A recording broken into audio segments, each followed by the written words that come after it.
Assalamualaikum warahmatullahi wabarakatuh. Saya Natasha Ceyadianti dengan NIM 10620056. Di sini saya akan menjelaskan gambaran gigi 14, 15, 44, dan 45. Yang pertama, saya akan menjelaskan gambaran gigi 14, yaitu gigi premolar 1 rahang atas kanan. Ada beberapa aspek, yaitu aspek bukal, palatal, mesial, distal, dan okklusal. Pada aspek bukal, garis servikalnya tidak begitu melengkung, akarnya lebih pendek, bagian sepertiga apikal lebih langsing dengan aspek yang lebih runcing. Lalu titik kontak ke ujung cups sedikit konveks yang memberi perbedaan dari lereng mesial.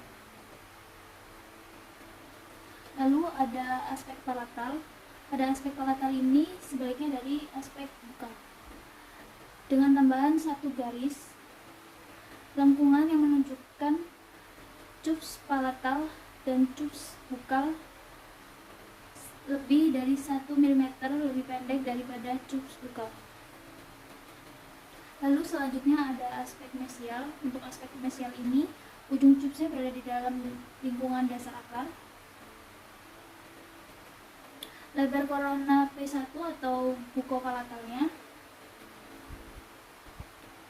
berbanding dengan jarak ujung cups bukal ke ujung cups palatal sebagai 5:9. Bifurkasi dari akar terletak kurang lebih 1/2 panjang akar. Ujung akar bukal dan palatal sama.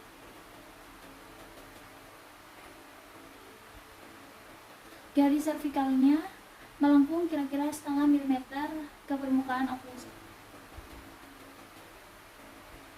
Selanjutnya ada aspek distal.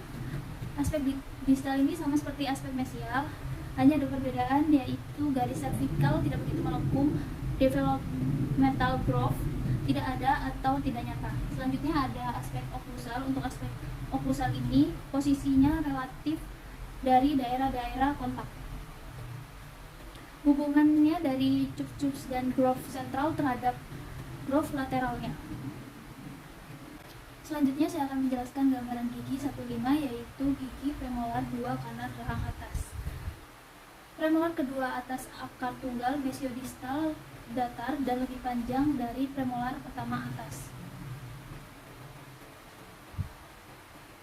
Lalu cuspis bucalis dan cuspis palatinalisnya hampir sama tinggi. Bentuk korona mirip premolar 1 rahang atas. Dimensi korona premolar 2 lebih kecil, mahkota kurang bersudut, lebih bulat.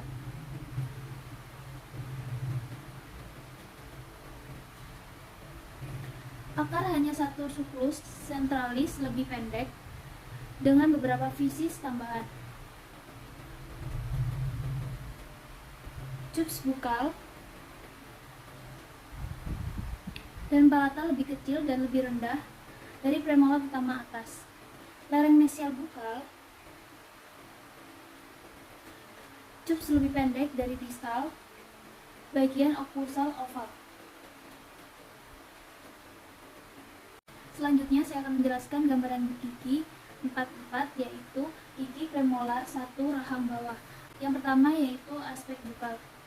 Groove labial bukal simetris. Cups bukalnya besar dan runcing. Daerah kontaknya lebar dengan letak crest, curve mesial dan distal hampir sama tingginya.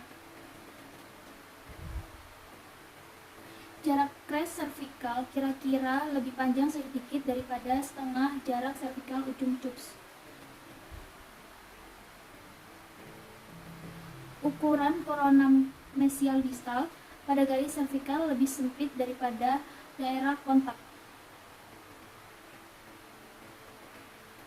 Akarnya meruncing ke bawah, dan pada bagian sepertiga apikal akar itu menjadi langsing kemudian membengkok ke distal. Selanjutnya yaitu ada aspek lingual. Pada aspek lingual ini, groove lingualnya sebaliknya dari aspek bukal. Pada permukaannya terlihat dengan nyata tubes lingual yang kecil.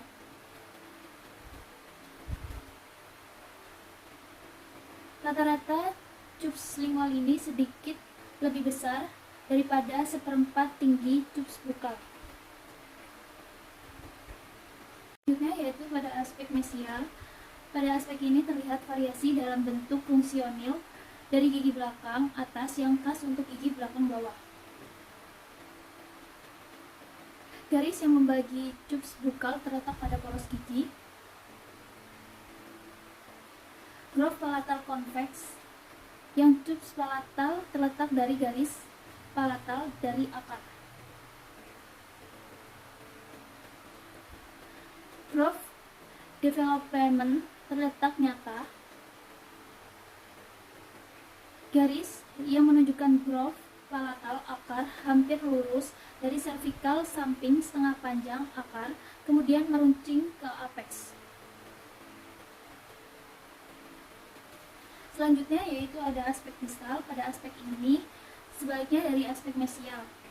Tidak ada groove development. Right marginal lebih tinggi. Kurva cervical lebih lurus. Selanjutnya yaitu pada aspek oklusal ini hampir bulat dalam groove palatalnya.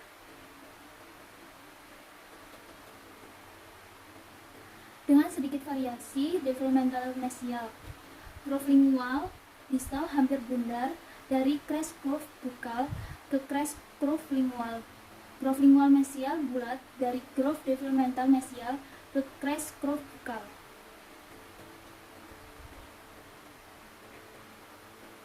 Daerah kontak pada aspek mesial lebih sempit. Gigi ini berkontak dengan caninus daripada daerah kontak aspek distal. Gigi ini berkontak dengan gigi premolar 2. Selanjutnya yaitu gambaran gigi 45, yaitu gigi premolar 2 rahang bawah. Pada aspek bukal, tubes bukal lebih pendek daripada tubes bukal premolar pertama, tidak begitu meruncing.